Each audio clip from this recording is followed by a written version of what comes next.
पहले से ही उनको मालूम है अपन लॉकडाउन कर रहे हैं, तो पहले से इसका इंतजाम करना चाहिए। सावध नाके पे बड़ा हॉस्पिटल खर्चा किया, पैसा लगाया, लेकिन आज तक चालू नहीं किया। तो ये कैसा इधर के जो सरकार की नीति है वो क्या कर रहे हैं, पैसा वेस्ट कर रहे हैं, क्या जानबूझ के टेंडर निकाल रहे या कुछ काम करने के लिए कर रहे हैं। 800 बेड का है, खर्चा करने की जरूरत क्या? रोबोट का भी मतलब हवाला दिए थे कि रोबोट के माध्यम से लोगों की सेवा करेंगे। क्यों रोबोट्स के माध्यम में? लोग करने को तैयार है ना, डॉक्टर्स तो लाओ तुम। महाराष्ट्र सरकार का आरोप यह है कि केंद्र सरकार जो है उन्हें मदद नहीं कर रही। केंद्र सरकार से क्या मतलब है? सबसे ज़्यादा दवा इधर महाराष्ट्र में दी पूरे देश में। नियोजन तो किस चीज़ का नहीं। आप देख रहे हैं सच की आवाज़, आपके हक की आवाज़। नमस्कार, मैं संदीप कुमार, आप देख रहे हैं सच की आवाज़ टीवी न्यूज। विशेष तौर पर आज हमारी खास मुलाकात भिवंडी पश्चिम के विधायक महेश चौगले जी से।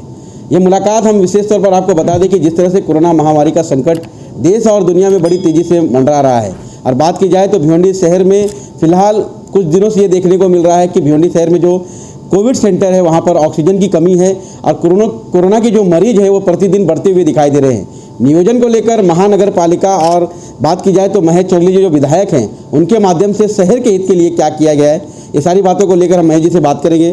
सर, आपका स्वागत है हमारे चैनल में। जिस तरह से देखा जाए कोरोना के जो पेशेंट हैं प्रतिदिन बढ़ते हुए दिखाई दे रहे हैं, और महानगर पालिका का जो नियोजन है कहीं ना कहीं फेल होता हुआ दिखाई दे रहा है, क्योंकि 2 दिन पहले हमने देखा कि शहर में ऑक्सीजन की कमी हो गई थी और पूरी तरह से नियोजन नहीं है। और देखा जाए तो कोरोना के मरीजों को जो है ऑक्सीजन की लागत लगती है।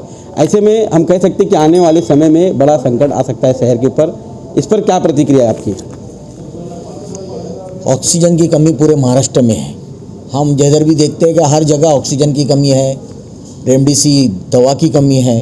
तो इसके लिए गवर्नमेंट महाराष्ट्र ने जो सरकार है अभी, उसने पहले से ही उनको मालूम है अपन लॉकडाउन कर रहे हैं, तो पहले से इसका इंतज़ाम करना चाहिए। उन्होंने नहीं किया। फिर भी आज भिवंडी में भी उसकी कमी है, लेकिन आज भी मैं रोज़ रिपोर्ट लेता हूँ तो आज भिवंडी के खुदाबख्श हॉल में ऑक्सीजन भी है, वेंटिलेटर भी है, उसमें सब काम भी चल रहा है। लेकिन और एक कमी बोले तो आज ग्रामीण के पेशेंट अपने इधर आ रहे हैं। अपने पेशेंट तो है ही, लेकिन ग्रामीण के भी आ रहे हैं। तो सावध नाके पे बड़ा हॉस्पिटल खर्चा किया, पैसा लगाया, लेकिन आज तक चालू नहीं किया। तो ये कैसा इधर के जो सरकार की नीति है वो क्या कर रहे हैं, पैसा वेस्ट कर रहे हैं, क्या जानबूझ के टेंडर निकाल रहे या कुछ काम करने के लिए कर रहे हैं, या लोगों की जान बचाना है, तो ये समझ में नहीं आता। आज सावित का जो हॉस्पिटल आप बता रहे हैं कोविड सेंटर बना है, कितने बेड्स का है और क्या कहेंगे, क्यों नहीं चालू किया जा रहा उसको?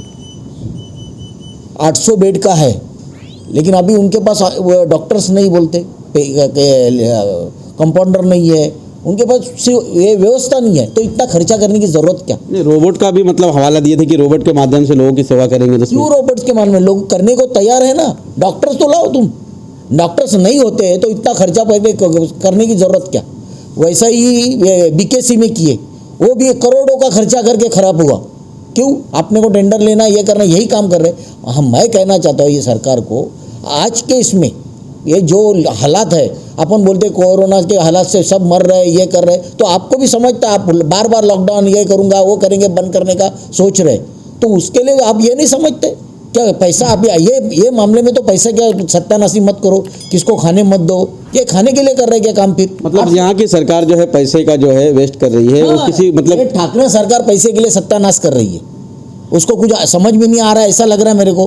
क्योंकि आज बोलते ना मेरा परिवार मेरी जिम्मेदारी, अभी खुद के परिवार को खुद संभाल नहीं सकता। लेकिन महाराष्ट्र सरकार का आरोप यह है कि केंद्र सरकार जो है उन्हें मदद नहीं कर रही। केंद्र सरकार से क्या मतलब है?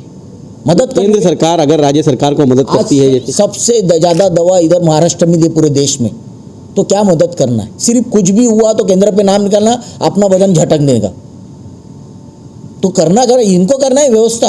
अभी गैस का ऑक्सीजन का किसने करना है? आज ऑक्सीजन नहीं है, उनको मालूम है ऑक्सीजन का हम कर रहे बोल रहे, तो पहले से इंतजाम करना नहीं। ये सब करना है, ये राज्य सरकार का काम है, उनको करना है। केंद्र की जितनी ज़रूरत है केंद्र ने सब, अभी वो वैक्सीन भी केंद्र का भी वैक्सीन बंद पड़ा तो केंद्र ने सबसे ज़्यादा वैक्सीन अपने इधर दिए, 1 करोड़ के ऊपर गए महाराष्ट्र में। तो और क्या है, 10 करोड़ में 1 करोड़ के ऊपर तो वैक्सीन अपने इधर गई महाराष्ट्र। क्या लगता है आपको, जिस तरह से आरोप प्रत्यारोप के बीच में लॉकडाउन लाया जा रहा है, लॉकडाउन में जो है एक महामारी के साथ साथ में हम बेरोजगारी की बात करें तो बेरोजगारी भी बढ़ रही है, और साथ ही साथ भिवंडी शहर में मजदूर हैं और मजदूर जो है फिर से पलायन करने की शुरुआत कर दिए हैं। ना तो कोई नियोजन लिया जा रहा है, ना ही नियोजन की कोई व्यवस्था की जा रही है। इस पर क्या कहेंगे आप? नियोजन तो किस चीज़ का नहीं, सिर्फ लॉकडाउन करना यही पर्याय बोलता है। यार पर्याय जो पेशेंट जिसको हुआ है उसको बचाने का भी पर्याय पहले ढूंढो ना। आज तुम ही कर रहे हो और तुम ऑक्सीजन नहीं, दवा नहीं, तो क्या कर रहे हो आप? ये तो पहले बंदोबस्त करो। बेड नहीं तो ये करना काम है, फिर लॉकडाउन है ही, लॉकडाउन करना तो करो ना लॉकडाउन। नहीं महेश जी, इसके पहले अगर लॉकडाउन जो लगाया गया था उसमें काफ़ी नियोजन किया गया था, तरह तरह के हॉस्पिटल के जो उपलब्ध कराए गए थे, पेशेंट जो है रिकवर भी हो रहे थे। लेकिन फिलहाल अभी ये देखने को मिला कि शुरुआती दौर है और ऐसे में कहीं ना कहीं जिस तरह से कोविड के अस्पताल खोले जा रहे हैं, लेकिन वहाँ पर पेशेंट के जाने के बाद जो वहाँ पर उनको सुविधा मिलनी चाहिए वो नहीं मिल पा रही है। पहले दिखाया जाता था कि ऑक्सीजन ऑलरेडी जो है हॉस्पिटल में, कोविड हॉस्पिटल में रखे रहते थे एडवांस में, लेकिन वो सारी चीज़ें नहीं है। ऑक्सीजन की कमी होने के कारण पेशेंट को रेफर भी किया जा रहा है, प्राइवेट हॉस्पिटल में भेजा जा रहा है, प्राइवेट हॉस्पिटल में भी ऑक्सीजन की कमी देखने को मिल रही है। तो क्या कह सकते हैं कि आने वाले समय में संकट बड़ा मंडरा सकता है शहर के ऊपर भी? संकट तो मंडरा रहा है, रह सकता नहीं, मंडरा रहा है। लोग पेशेंट दिन में दिन बढ़ते जा रहे हैं, तो ये व्यवस्था सरकार ने करनी चाहिए। मैं बारंबार उनको बोलते रहता हूँ कि ये करो। आज भी मैंने सुबह से फ़ोन किया, अभी इधर पेशेंट अभी भी है, तो पेशेंट इधर खुदा बख्श हॉल में है, उसके बाद ज़्यादा बढ़ेंगे तो ये भी दोपहर के बाद चालू कर रहे वराल दिविस में, तो ये भी चालू कर रहे हैं। महेश जी, आपके माध्यम से क्या किया जा रहा है? देखा जाए आपकी भी जिम्मेदारी है, क्योंकि आप एक विधायक है शहर के। आप अपनी तरफ से इस महामारी के संकट में क्या नियोजन करके रखे हैं, विशेष तौर पर शहर वासियों के लिए, क्योंकि मजदूरों का शहर है और मजदूर जो है फिर से पलायन कर रहे हैं। मजदूरों का मानना ऐसा है कि कारोबार पूरी तरह से बंद हो चुका है, उन्हें जो है मतलब वो भूखे रह रहे हैं, बिस्सी जो चलती थी वो पूरी तरह से बंद हो गई है। आप विधायक होने के नाते शहर के लिए क्या कर रहे हैं? देखो, ऐसी परिस्थिति के लिए हम कभी भी खड़े हैं, और हम नहीं, पूरा भिवंडी खड़ा था। आज हमने देखा है कोविड का इतना काल देखा है कि इसमें हर एक व्यक्ति, हर एक संस्था, जो छोटी हो बड़ी हो, कुछ ना कुछ करके इधर के जो मजदूर है सब बाहर गए हैं, उनको जाने से लेके, यानी चप्पल से जाने से और उसको खाने से हर चीज़ की व्यवस्था इधर के भिवंडी वासियों ने की है। तो इसके लिए हर भिवंडी वासी उसके लिए तैयार है और हम भी तैयार है। अभी कल भी वैक्सीन के लिए हमने कार्यक्रम रखा है, पूरे 8 जगह वैक्सीन का ये है, उधर सबको बुला के वैक्सीन दे रहे, उनको नाश्ता चाय पानी ये भी कर रहे। तो ये हमारी भारतीय जनता पार्टी ये सब काम कर रही है। और आज भी जो हम बोलते हैं मजदूरों को, ये लॉकडाउन करने से लिए मजदूर भूखे मरेंगे, उनके लिए कुछ व्यवस्था करो। ऐसे आज हमारे देवेंद्र फडणवीस ने, चंद्रकांत दादा पाटिल ने, उस दिन मीटिंग हुआ था सीएम के साथ, उस मीटिंग में भी बोला है मजदूरों के लिए कुछ ना कुछ करो। एक तो 5,000 रुपये उनको दो, क्या हमारा फंड कम करो, आप भी देखते हो और लेकिन उनको दो। तो इसके लिए हम तो प्रयास कर रहे हैं, लेकिन ये सरकार हिलने को तैयार नहीं, तो हम इसमें क्या करें? हमारे तरफ से जितना होगा हम करेंगे, और हम क्या पूरे भिवंडी वासी करते हैं, हमने अपने सामने देखा है।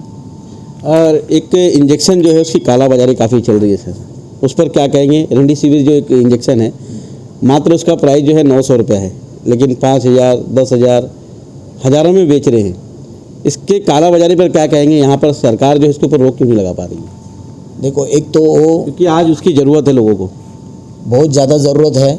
और पहली बात, वो इंजेक्शन अपने महाराष्ट्र में कम है, क्योंकि सरकार ने उसकी व्यवस्था करनी चाहिए, वो नहीं कर रहे। और जो कालाबाजारी कर रहा है, हमें अपने इधर तो कम है, अपने इधर कोई ये नहीं किया, लेकिन जो कालाबाजारी कर रहा है, आप अपने सूचना करो, उसको पकड़ के अपन डाल देंगे अंदर।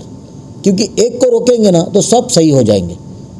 आपको जिसको मालूमात है, किसको ये, हमको फ़ोन करो, पुलिस को फ़ोन करो और उसको रोको।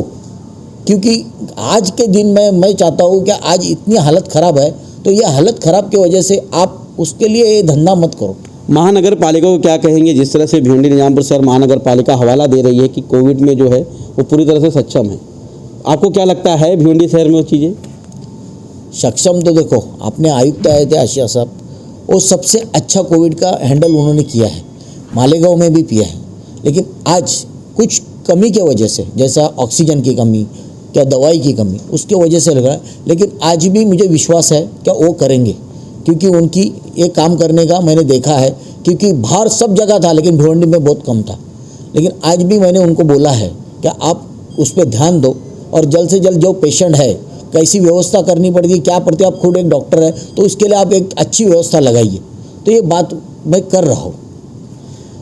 तो ये थे हमारे साथ में विधायक महेश चौगले जी, जिन्होंने अपने वक्तव्य में सीधा निशाना महाराष्ट्र सरकार पर साधा है कि महाराष्ट्र सरकार जो है इस लॉकडाउन को और कोरोना के नियोजनों को लेकर फेल होती हुई दिखाई दे रही है। खैर, विधायक ने अपने वक्तव्य में ये भी कहा कि भिवंडी शहर की जनता को जहां उनकी ज़रूरत पड़ेगी वो रात दिन उनके लिए खड़े रहेंगे। अब देखना यह है कि आने वाले समय में भिवंडी शहर में जिस तरह से संकट मंडरा रहा है हॉस्पिटलों को लेकर, ऑक्सीजन को लेकर, इस पर महानगर पालिका और यहाँ के जनप्रतिनिधि क्या करते हैं।